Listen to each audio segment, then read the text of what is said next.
Well, welcome everyone to week 7 of the Elevate AEC experience. Today's a big day as we kick off with a big award celebration and a very important and powerful award. We begin by celebrating the best firms to work for in North America, recognizing the AEC firms that are leading the industry in firm culture, workplace practices, employee benefits, employee retention, professional development, and more. This is the only national best firms to work for ranking for the industry, so it's very important. The best firms to work for are clearly creating environments where their people feel valued, can make a difference, and can clearly see their contribution to the overall mission and success of the firm. Now, celebration is so important, and that's why we're here today. This year, the Oscars level red carpet celebration is not happening in the opulent ballroom that we had reserved in downtown Denver, and instead the celebration has occurred in people's offices, in outdoor spaces, in their living rooms, and even at the kitchen counter. Congratulations to all of the 2020 best firms to work for. We look forward to seeing you next year in Denver as we stand on the stage, hopefully physically, and get these awards. We thought a great way to celebrate this year would be to hear from our top best firms to work for and get some insight on how they excel in the employee experience. I'm joined today by Chad Coldiron, our Director of Executive Search. He's going to help us facilitate this discussion. And to get started, I want to welcome to the virtual stage Lori Dreyer, Director of Development of Taylor Design, Matt Hoying, President of Choice One Engineering, and Brent Wright, CEO of Wright Engineers. Thank you all for joining us today. We'll start by having each of you introduce yourself, your firm, and a little bit about what makes your firm a best firm to work for. Lori, we'll start with you. Okay, I welcome you from my dining room table here in California. And I'm the Director of Development for Taylor Design, which is kind of a, what the hell is that title? Oh, sorry, I shouldn't have said that. But it was really about growth and development across the firm. And I've worked for firms as small as 40 and as large as 18,000. And I've worked globally. And when I got to a certain point in my life, I thought, where do I want to be and who do I want to be with? And I actually knew some people at Taylor Design, so I reached out to them, and it's how I ended up here.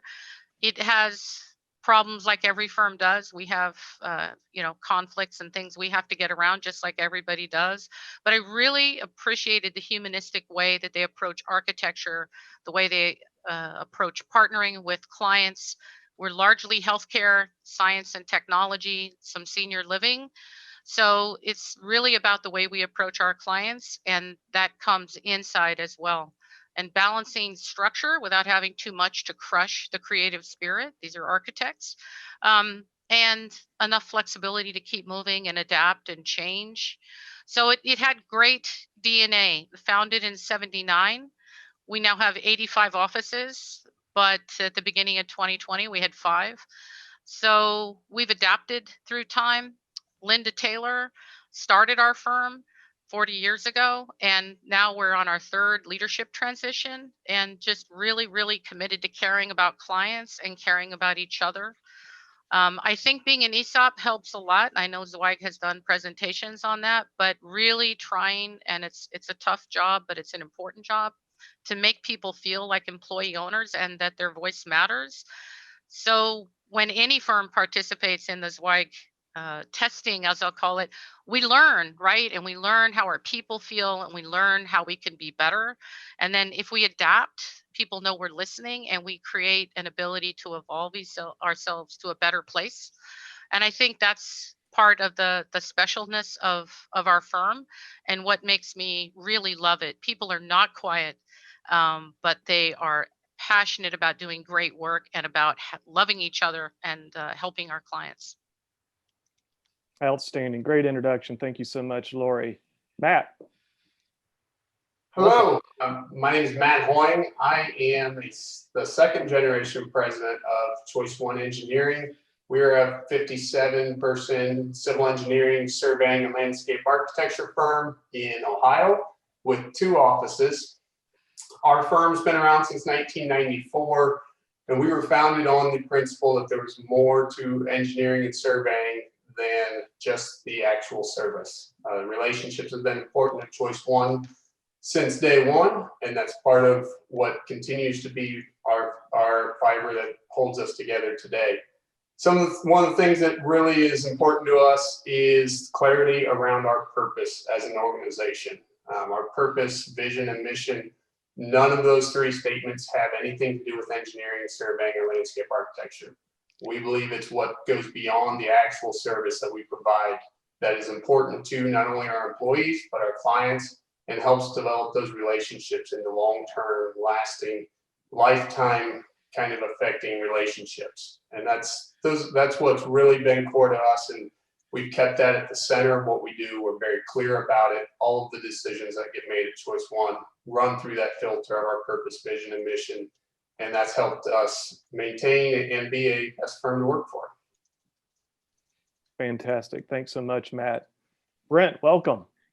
Thank you. Good morning. My name is Brent Wright. I'm the founder and CEO of Wright Engineers. We're structural engineers. Our home office is in Las Vegas. We're also in Irvine, Phoenix, and Salt Lake City. We're licensed in all 50 states and do projects in just about every state. We have a staff of about 60. We work mostly with architects, builders, and developers. And our projects are mostly buildings like big box industrial tilt up, multifamily, medical, public educational type projects, hotel, office, and retail. From day one, our vision has been a simple one because we wanted to, we're structural engineers. We need something simple to remember maybe, but is to be preferred consultant, destination employer, and industry leader, which really means that we want to be the firm that the best architects and builders want to work with, the best professionals want to work for, and that our colleagues and competitors admire and respect. And that vision, along with our core values, guides everything we do. Excellent. Well, great introductions. And it's clear just through those introductions why each of your firms are a best firm to work for. One thing I want to point out to the audience before we get started, all three of these firms have maintained their top ranking, number one or number two, in various categories for several years and counting. So congratulations to all three of you for your high ranking this year. So let's get started and talk about what it means to be a best firm to work for. Each of you talked a little bit about in your intro, kind of like, the top thing. So why don't you just delve in a little bit deeper? What do you think is the most important factor that makes your firm a top ranked best firm to work for? Just tell us a little more about that. I'll start, Chad. So at Choice One, I mentioned the clarity around our purpose. Purpose for us is provide fulfilling lives for a lifetime. And we spend a lot of time, even from the interview process for new employees, describing what that purpose means, defining that purpose, and getting more clear about it with each individual. And that allows us then to provide that opportunity for our employees at all levels in the organization to make high-level decisions based on that purpose. They can make those decisions for the company without running it through supervisors because they're clear about what's most important to Choice One. There are other times that the decision's not made the way I would make it personally. Yeah, but that's a point for us to have more clarity around it. It tells me that maybe I'm not as clear as I should have been, but as long as they've got that in the back of their mind and they understand I'm doing this for the company based on our purpose to help us achieve what we want to do, it's going to be essentially the right decision for us. Awesome. I see Brent. No, you're waiting for me and I'm waiting for you. We're so polite. Go ahead, please. Well, it's interesting that I would imagine none of us are going to say that it's the benefits we provide or the nice office equipment we have or the great offices or any of that. I think it's totally is tied to the people, both the team members that are a great cultural fit and the leaders that are also a great cultural fit, and the trust that is among each other and between each other at all levels. I think our survival depends on our being able to trust our team members to deliver on the promise that we make, to do great service and do good engineering. And on the other hand, our team members' families rely on the leadership in the firm to make dependable, consistent, value-based decisions that are consistent with our vision and our mission. Because I think when there's real trust, there's less drama, there's more freedom, there's less stress, there's greater growth. And I think the best people can be trusted, and they want to be able to trust others. I love your comments. This is why we're friends. It is about trust, right? And about hiring people who can trust and get the trusting relationships with clients. And for us also, we try to be as transparent as humanly possible. We are an ESOP, so hopefully people learn that investment in each other and the investment in learning and all of us making ourselves better really does matter, right? It doesn't mean we don't make mistakes, we do, but we can fess up to them very quickly. We can all learn from each other when we're open and honest about that, and that makes the trust that much better. On the benefit side, it's not the benefits. I agree. It's not the offices or anything, but we do one thing a little unusual. We offer benefits down to 20 hours a week, and we pay for the single cost, completely 100% paid for medical, dental, and vision. And we believe that brings us a lot more flexibility for people with families. And now with COVID, wow, we never imagined how much that would matter. But just trying to, again, we do a lot of the healthcare community. We need to also honor that with our people. But I think they know we care. I think they know we listen. And if they bring up feedback, even if it's unpleasant, it's honest, and we can deal with it. We can work through those things if we're clear and we communicate with each other. And I feel really blessed to work in an environment where most of the time I feel that's true. Less drama, more trust, better outcomes for everybody. I think if I could add one more thing, Chad, it would be, you got to be able to do great work.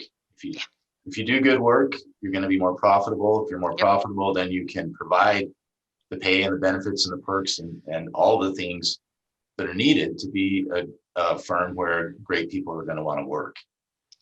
So. Yeah, I appreciate you adding that, Brent. One thing I was going to say, I loved all three of your responses, completely orienting around the people. And of course, this is a people award, but so much of the industry is oriented around projects and clients. And all three of your responses said, we put our employees first. And it, it ties to the session I'm doing after this panel discussion. We're doing a session called Building a Strong Brand Through Employee Experience. And we've got tons of data that shows that if you focus on the employees, put them first, it actually drives greater performance that outpaces the rest of the industry. And it's clear that success has happened in your firm. So great responses. Thank you so much for sharing that. So just picking up where we began, we recognize that all three of your firms have been held onto these top spots in your respective categories for 3+ years now. Can each of you comment on how you're doing that as the firm grows and evolves? You guys obviously aren't the exact same firm you were 3, 4, or 5 years ago, but you're still consistently showing your employees and showing the world that you are a best firm to work for. Yeah, I think for us, it starts with listening. Lori and Brent mentioned it before too. That's part of caring, in my opinion. Caring about your people is listening to them. We have a saying here that we like to kind of abide by, is that if it's not enhancing, it's eroding. So, we can't just stay where we're at. If in 2021, we're the same company we were in 2020, we're actually a worse company. And so we're always trying to listen to our people. We're a very transparent organization as well. So it allows that open communication from our people to the leadership to say, hey, what about this? Can we look at this? Can we do this, add this? And then, just listening to what the people are asking for, trusting in the fact that they're not going to be trying to take advantage of anybody. When you build that kind of trust and relationship, and you show that caring with your people, it's easy to listen and allow them to do what they want to do and grow the company and develop themselves and therefore the company in the direction that's best for choice, in our case, for choice one. But again, we use those guiding principles of our culture and our purpose, and then listen to our people to allow them to help us be better. I'm usually not the smartest and often the least smartest person in the room. And so allowing those people with those great ideas helps us get better. If that was left up to me, we probably would have never made the list, much less stayed on the list. So it's pulling the innovation and the ideas from all 57 people to make the company better. Matt, I love your comments. I work with these incredibly creative architects, and I cannot design my way out of a paper bag. In fact, they have me on high alert for she cannot develop her own PowerPoints, and it's true. So, but I love being around all these smart people and creative people and people who build these incredible spaces that just take your breath away, right? It's kind of an honor to be around them and to do anything that we can to help them thrive. And the other thing I think, and you're getting at this, is all management is change management. But I think everything in AEC is change management. We're not building Toyotas. We're building things that have never been built before. Therefore, like finding the ability to adapt. And boy, have we had that opportunity this year. The pace of change, the types of change, the tipping points in society that all came together, in this 2020 world. It also creates huge opportunities for where we're going to go, a lot of it unknown. So our clients face uncertainty, but so do we. But when you have that trust and everybody's scanning the environment at a rate that is unbelievable, looking for those new ideas, we will get through this together. We're not quite sure where it's going to go, but the ability to manage change and adapt quickly is huge. And I think that goes back to where we started with trust. When you trust people and you help them, they're going to keep adapting. We have been shocked that in previous recessions, I've been through a few, people didn't share that much. There's something different about this time where I see firms sharing and helping each other. So that people are bringing up more ideas at a much greater pace. And our need to take them in and sort out which one are we going to try, knowing that we will fail in some. It's just enormous. We've never seen anything like this. We never will again, but I'm really happy to be working with the people I'm working with because I do trust them and they are bringing great ideas to the table. I agree with you, Lori and Matt. If I could just share one example about this adapting to change, I don't know, was it 3 years ago or 4 years ago when we were in Dallas, one of the Zweig people was saying how if you want to keep up with the industry, you got to look at ways to provide student loan repayment assistance. And I remember sitting on the panel there with the other 2 or 3 firm leaders, and all of us were like, there's no way that's ever going to happen. But then we went back to the office and we thought about it and we realized that this really is a big deal. And there are a lot of our team members that could really benefit from this. So we figured out a way to make it happen and implemented student loan repayment assistance. And I never would have believed it a few months earlier, but it's been a big benefit and we're really happy that we were able to do it. So I love all of those responses. And going back to what you said about how we share more now, I've noticed that too, Lori. And I think it's partially evidence just the size of our Elevate conference now. We're over 1,650 registrations to this. And I think it's proof that people will gather around purpose and to also just talk about how they can perform better. That's part of the reason, Brent, you referenced Dallas. That's where we unveiled our Elevate the Industry mission. And it's like a rising tide lifts all ships, to John F. Kennedy's quotes. It's if we each do better, collectively we do better, the entire industry benefits. And I see so much of that. The old way of thinking was, I've got to keep my strategic plan secret from everybody. I can't share these things on a panel discussion with my competitors. And I think that openness really is benefiting the industry tremendously. And hey, we're posting the best performance metrics that we've got 30 years on record. So excellent stuff. So one of the areas that is often the lowest ranked, and actually until this year, interestingly, because of COVID, I think short-circuited this, but every year communication is the kind of the biggest issue in firms of all sizes. So what are you guys doing to ensure your firm scores high on communication? I think another question might be, what are we not doing? Maybe so. Yeah, we have an editorial calendar and a social media calendar. We have all these calendars, right? These tools and set meetings that we've always had for updates, quarterly updates, inputs. How are we doing on initiatives, things like that? And now it's on steroids. And each of our offices had kind of a social event, a Thirsty Thursday, and they were great. They're awesome, and people stuck around and they talked to each other, and there was even paid time, but they'd look at a design or look at something new. And now Thirsty Thursday is all on one giant Teams call. And our new president has been just awesome at being transparent.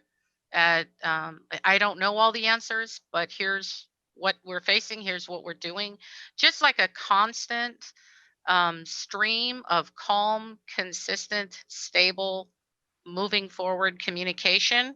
So I'm sure you all have teams. We have teams on steroids again. But meetings, he even stopped and met with people in groups of 8, because studies show our introverts will actually talk in a group of 8. Like we've tried everything we can, and I'm anxious to hear what other people are doing, because if it works, we want to try it. This is a moment where we need each other.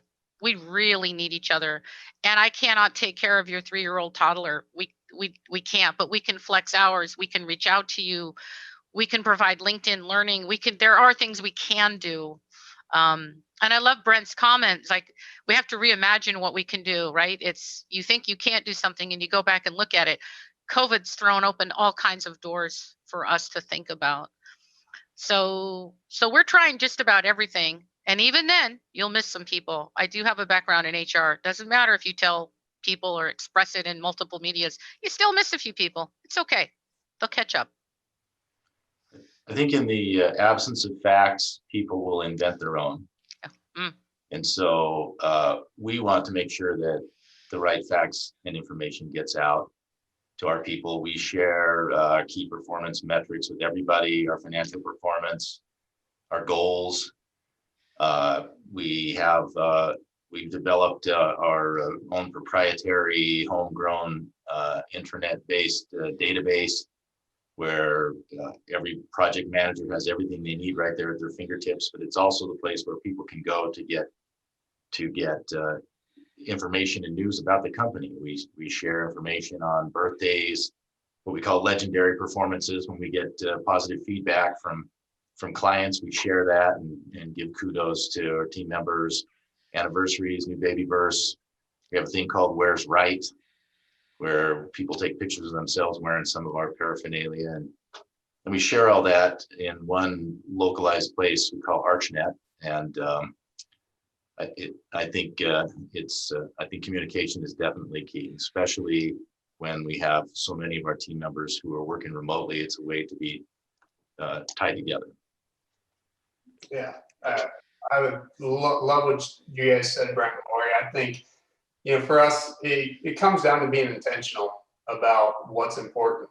The transparent, a lot of things we talked about already builds that base for that open communication. And for us, we looked at it as, especially when we all went home for 6 weeks for the COVID environment, what were we wanting to get out of our communication, and what was the best way of doing it? There's so many different means of communicating now. Email used to be the easy way to do it. Just send an email. But this environment forced us to think about what types of communications come across best via email, via Zoom chat. When do we need to actually virtually see each other, get on the cameras with each other? When can we call cell phones? So it's important to have that base, that culture, what you allow, you encourage from the culture standpoint. So we take that approach and say, we've got to be open with the people top down. We allow that communication top down. It's going to encourage the communication the other way as well. So I think it's definitely more challenging now as people are spread out and people are working in different environments. But knowing what we wanted to get out of this, communication is a big part of who we are and how we're going to continue to be who we are and serve our clients and serve our employees. We needed to think about what was the best way to do that. And email quickly kind of came to show that's not always the fix-all. And we probably 8 months ago defaulted to using that, and that's unfortunate because we missed a lot of messaging that we could have otherwise capitalized on. But it's definitely kind of given us the kick to say what's the right way of communicating so that we can make sure people still feel comfortable communicating whatever the message may be. And Matt No, and Brent, are you using a lot of surveys as well? We've done quite a few surveys. And then as time goes on, like when everybody thought, your comment, Matt, hit home, everybody thought this was going to be temporary.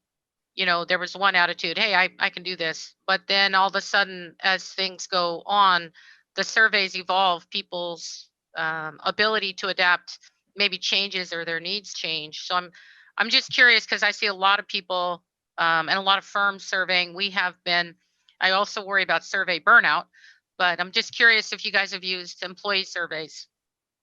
Yeah, we have used them more so in the past than recently. And for us, one of the things that we get turned off on the surveying is a lot of those surveys are anonymous. And that anonymous feedback, I actually feel like can lead to less communication. You get a good idea through anonymous survey, and usually it's a 1 or a 2 line.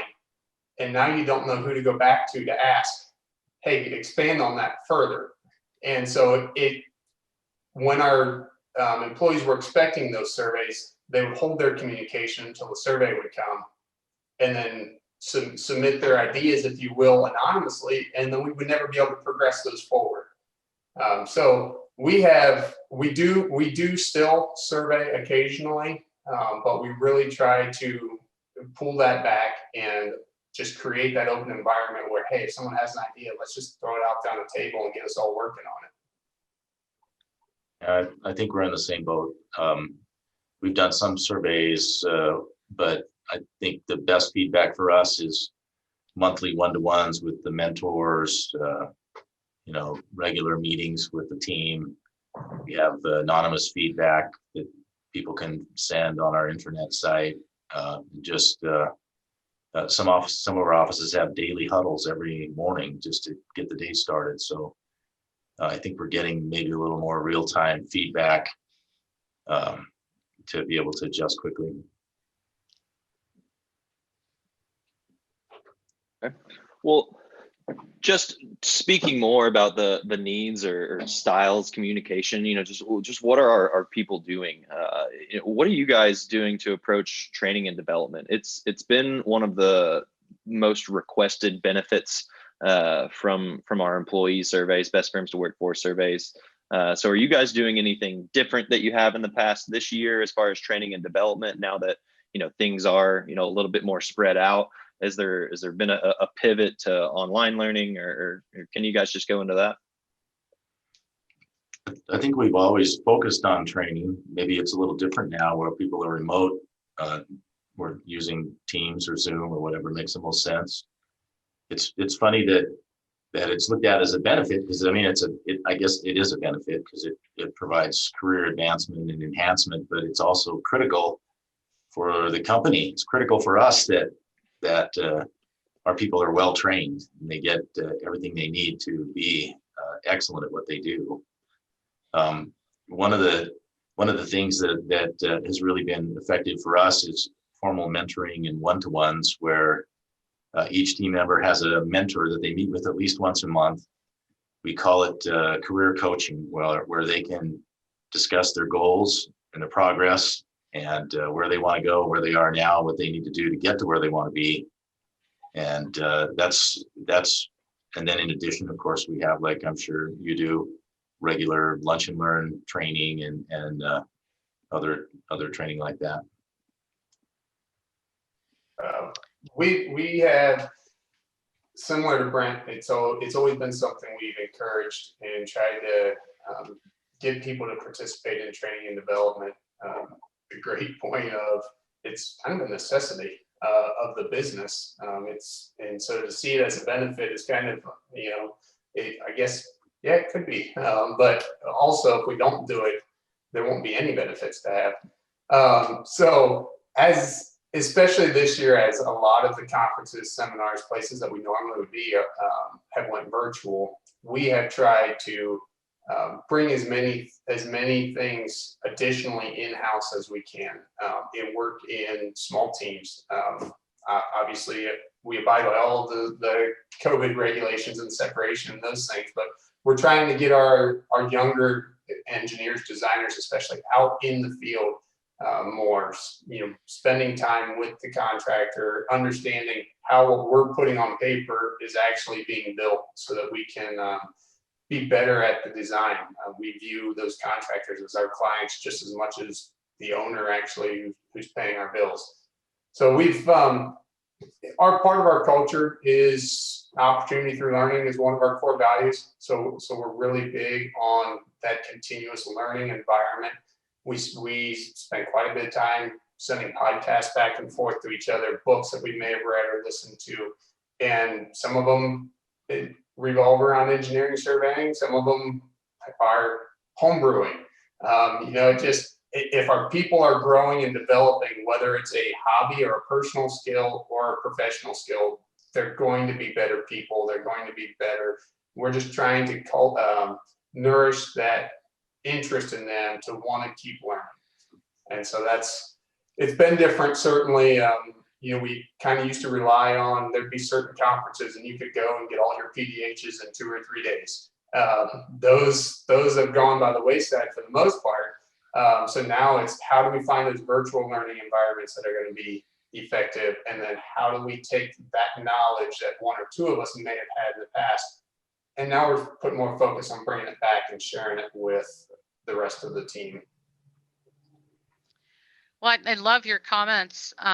We do a lot of the same things. I mean, I think the entire industry in the last 20 years has really, I agree with both of you. This is something we have to have. This is part of us in the industry, right? We have, it's part of change is learning.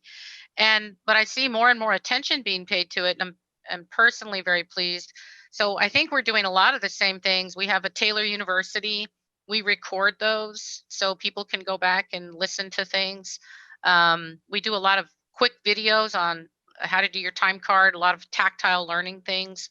We also have LinkedIn Learning for the entire firm. And we used to have about 60%. It's gone up to about 90%. It was always there, but they've also added a lot of content. They've adapted very quickly, like resiliency, online yoga, who knew? I mean, just all kinds of things that also family members can participate in. So we've seen a lot, and their ability for Revit classes, Lumion, whatever it is, there's a lot of content out there. So in addition to what we've normally done and mentoring and just trying to get people together in huddles, we're shifting a little bit more towards some of the more electronic media 24/7.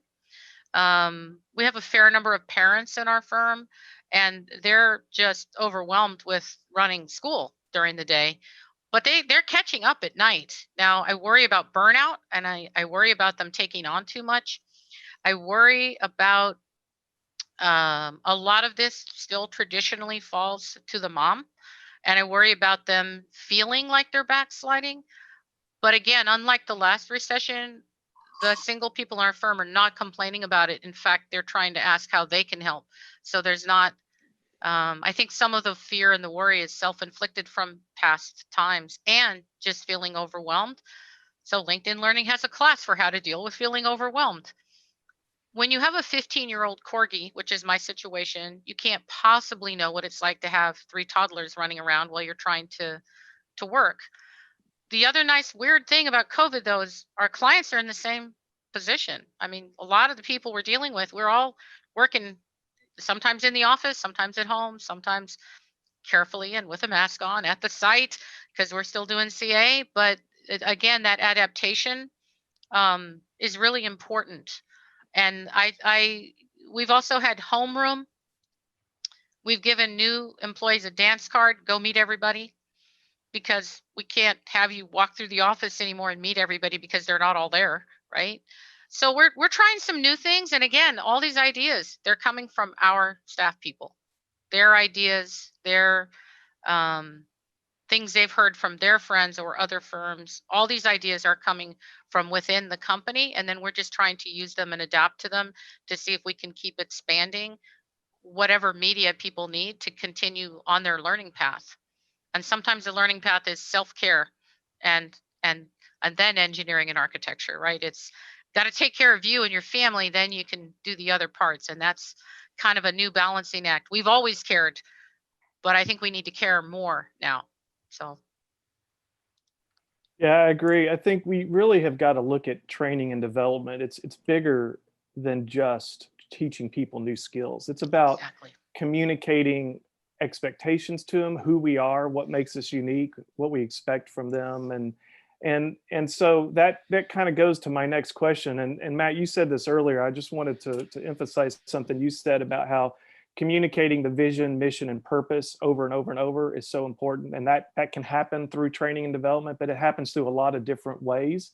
We have to communicate that. And you say vision, mission statement in this industry. In some firms, you'll get a bunch of eyes rolling because it's a check the box for a lot of firms. But for the best firms to work for, and the group we're talking to here, it's clear that purpose and who we are is clearly communicated, because if it's not, then you can have an office that goes rogue and they'll rank you low on the best firms to work for survey, and you're not going to get a number 1 or a number 2 ranking, right?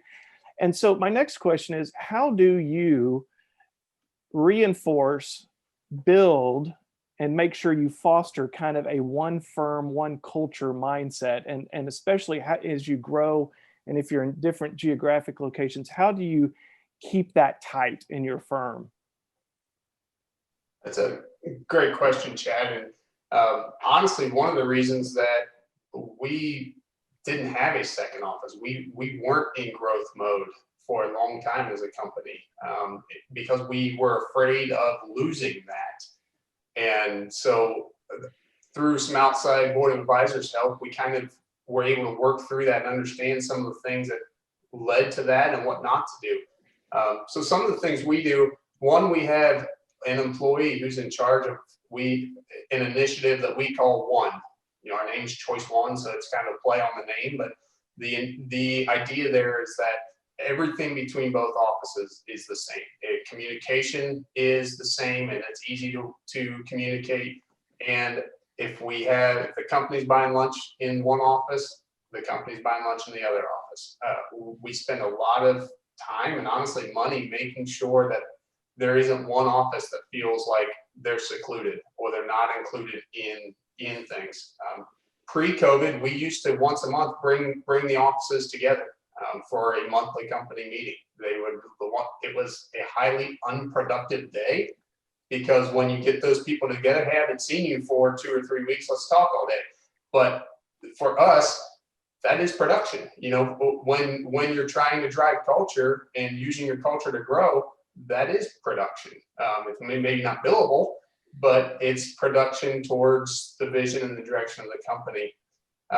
And then some of the kind of behind the scenes things we do, I guess, is the only thing that we track separately between offices is revenue. We don't track expenses differently. We don't track profit differently. That way, it's one company. The profit number is based on the entire company. We wanted, again, just to make sure that it didn't come down to, well, Loveland office isn't pulling their weight this month, or man, if only the Sydney office would pick it up, the company could be doing really well right we're all in this together. So we're all working off one set of financials. We do track revenue separately, purely as a way to understand, are we growing market share in that space or not? Does it make sense to continue having that space open? But we don't, in any of our financial statements, don't track them separately. And that was something that we had gotten advice from the beginning, was make sure that you're not driving that wedge between the two locations unintentionally. So that was a big help. And just communicate. I mean, I've heard that you got to say something 7 times before somebody, it sinks in. And so we really spend a lot of time with our employees communicating the purpose of our one initiative and why it's important that our offices are painted the same, our cubicles are set up the same, we've got the same type of equipment. And so our employees help kind of keep an eye on that and say, well, hey, they have a Pop-A-Shot game down in Loveland, are we going to get something like that in Sydney? So it's just that being intentional around knowing that that's important to us and making sure that we're not doing anything that makes someone feel like they're out of the loop. I love your answer, Matt, and I love your transparency as well. I think being one firm is a difficult thing. It's something, once you have more than one office, we're all going to struggle with. Somebody early in my career said being in multiple offices is like being on an 18-wheeler. The reason it has 18 wheels is every now and then a tire is going to blow out, and that might be your office. But the other tires will keep you moving down the road. And then on another day, their tire is going to blow out and you're going to be the strong tire, because you have different economic impacts in different areas. So I've always liked that analogy. And then the technology, one of the CIOs I worked with, the technology is of the entire highway system. Anyway, we staff across office intentionally to try to promote one firm. So a project team for a hospital in San Diego could be staffed from 5 different places, and then they cross bond so that if people are on different projects with each other, they're constantly connecting. And I love your comment, Matt, that it's about the bonding, it's about the relationships, because without the relationships, we can't build where Brent started, the trust. We can't have the trust if we don't know each other, if we can't intentionally interact with each other. So I think that one firmedness helps. And then our great learning experiences, we used to have these separate social events, but now we have this giant social event and it's working great. And the technology's there. People are having fun and they're bringing games, they're sharing artwork, they're sharing their favorite projects. I mean, there's just this whole spirit of camaraderie that the technology can now support, that creates that one firmedness. And then our president, Kevin, just constantly messaging at the beginning of those, like to your point, not just reading it, but hearing the leader speak. I think it's helping a lot, but I think it's something, I love that you have someone dedicated to it.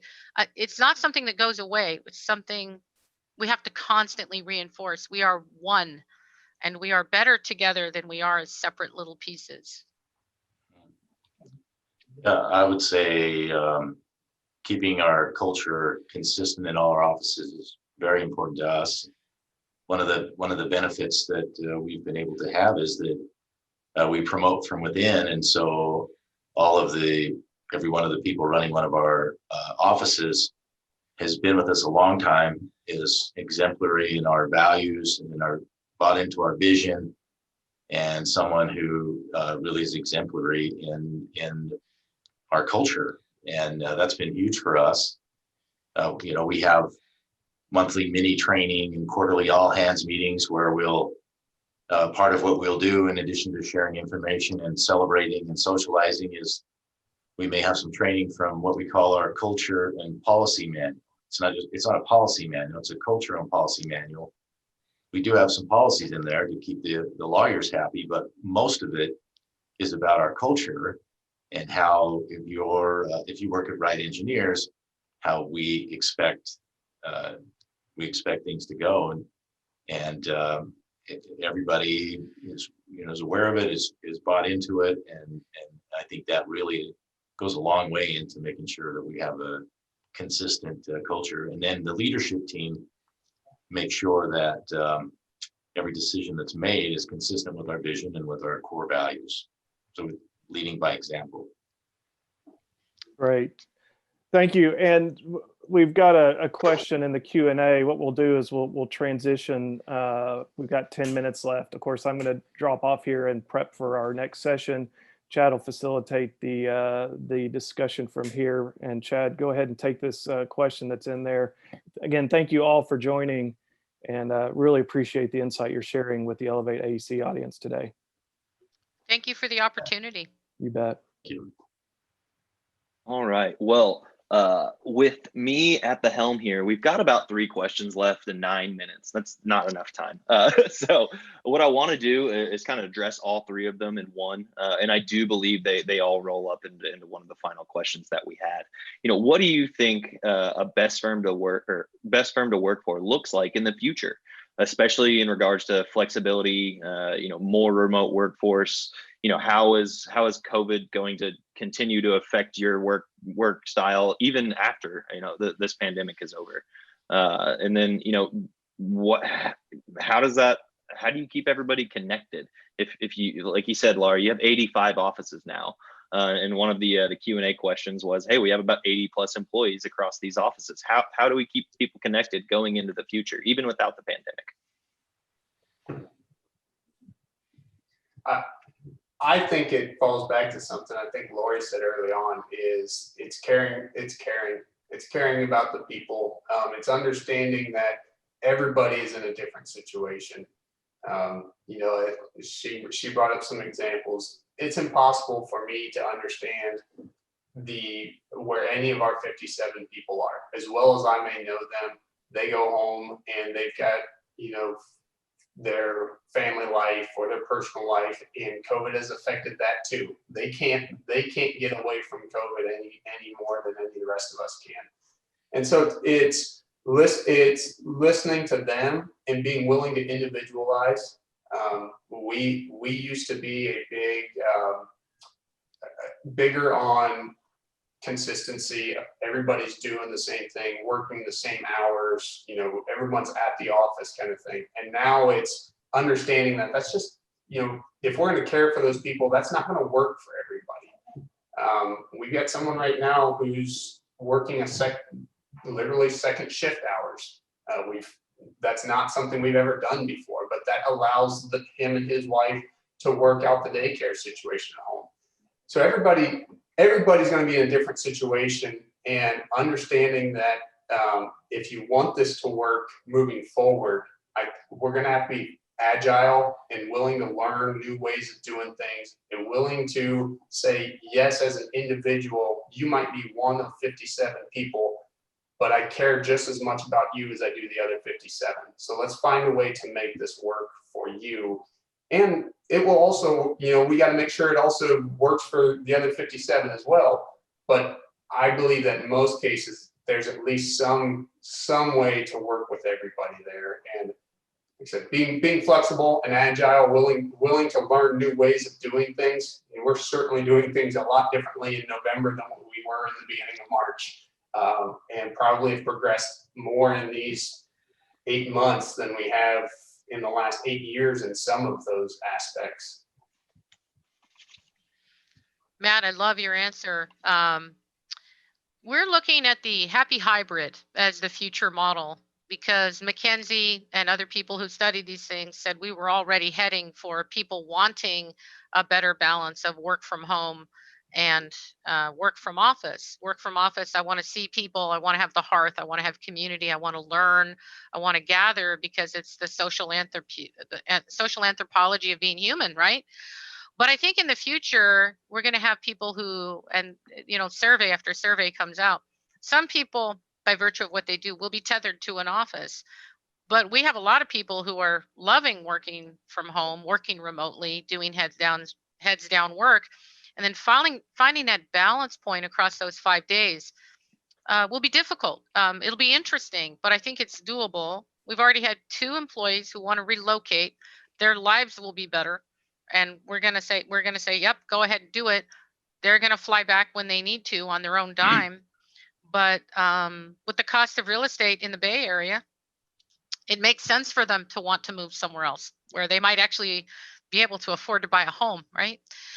So I think that future, we don't know what it is, but we're also looking at it from an audio standpoint. Quick story, I used to take the train every day from Sacramento into San Francisco. And I remember getting on the train and thinking, this is weird. And asking the conductor, there was one car full of sleeping people, completely quiet or listening to something. There was a car of people that were all talking. You know, it was kind of like Goldilocks and the Three Bears as I was looking for what car do I belong in. And then there was a car full of people who were all working and all on their cell phones. So on the way to work, I'd be in that car, but on the way home, I'd be in that social car. My husband later had to take that train, and he was in the sleeping car in the morning and the working train or the social train at home. And the point being, we're all so crazy different. And we've been so obsessed with consistency. I agree with you, Matt. But now people have different energy points, and people have different needs during the day. And sometimes I want audio privacy to get my work done, but at other points, as an extrovert, if it wasn't obvious, I really want to be around people, right? And so shifting that during the day and where people are and finding that happy hybrid, which is a nice title, but we're not there yet. So we envision a happy hybrid. But I think we're on the path to that change, but we don't know what that endpoint is yet. How could we? No one's really been able to do that before. But I do know that I trust the people I'm on the bus with to figure out the happy hybrid. And we do know we want to keep people. We have a great team. So no matter where they end up or how they end up there or how they end up working, to your point, we want to try to support it if we can. If we can, we want to try to do that. So that's kind of the future we're looking at. And I must have seen, I don't know, 50 different articles on this on LinkedIn. So I read them all, and everybody's looking at this spectrum a little differently. I think we've all adapted to the landscape we're currently in, and the landscape's going to change again, and we'll adapt again. The principles that apply to making a firm one that people want to work for are not going to change. The landscape may change, and we'll adapt to it, but the principles will stay the same. And if you apply those consistent principles, whatever the future holds, we'll adapt to it. Right. Well, one of the last questions that we had come in might be something, Laurie, that you could follow up directly on. It's kind of going back to that situation of the person flying back on their own dime, and are we allowed to do that? You know, to me, that sounds like that's just a long commute, and maybe it's the equivalent of paying for my gas maybe on the way into work. How do you guys categorize that? Or you said you found that balance. Was that easy to find? No, that's not easy to find. So some of our office locations are in Southern California, Irvine and LA and San Diego and the Bay Area. So in Southern California, we have what we lovingly call Carmageddon, where you're going to spend 1 to 2 hours a day in your car. So having a good seat cushion and 14 cup holders and really great stereo sound becomes like part of your existence. And for those of us on BART, you notice my nifty headset. Well, I can't stand the noise on BART, but I used to ride BART. I'd listen to podcasts or I'd read. But you know, some of these things, if I didn't have to spend that 2 hours a day traveling back and forth, then the individuals I'm talking to, you know, they're like, hey, I'll fly back once a week or once a month. Airlines are cheap, a lot cheaper than the gasoline in my car. And the amount of time I can still work on a plane and get back there. I think they're looking at the happy hybrid too, like, well, you know, that could work. And to Matt's point on the second shift, well, we haven't done it before. And Brent, you made this comment. We haven't done it before. It doesn't mean we can't do it. So we can try it, see where it goes. If people find a happy existence out there. Surveys I've seen of younger generations desperately want this. So I think we need to figure out a way to do it. I'm just not sure what it is yet. Sure. Well, thank you all, and congrats again for maintaining that consistency and really just putting together one of the best places to work that we can find. So we want to encourage everybody that's an attendee today to reach out to Brent, Lawyer, Matt, or Zweig Group ourselves if you have any follow-up But additionally, if you weren't a part of the best firms to work for, or you're just looking to improve what you did last year, your rankings, get with us, and we can talk about what 2021 will look like.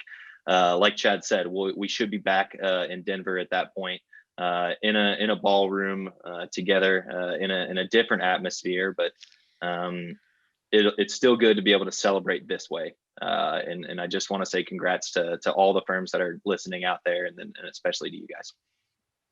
Thank you. And thank you. And Brent and Matt, it's been great to meet you. Yeah, same here. New friends, As new well. relationships.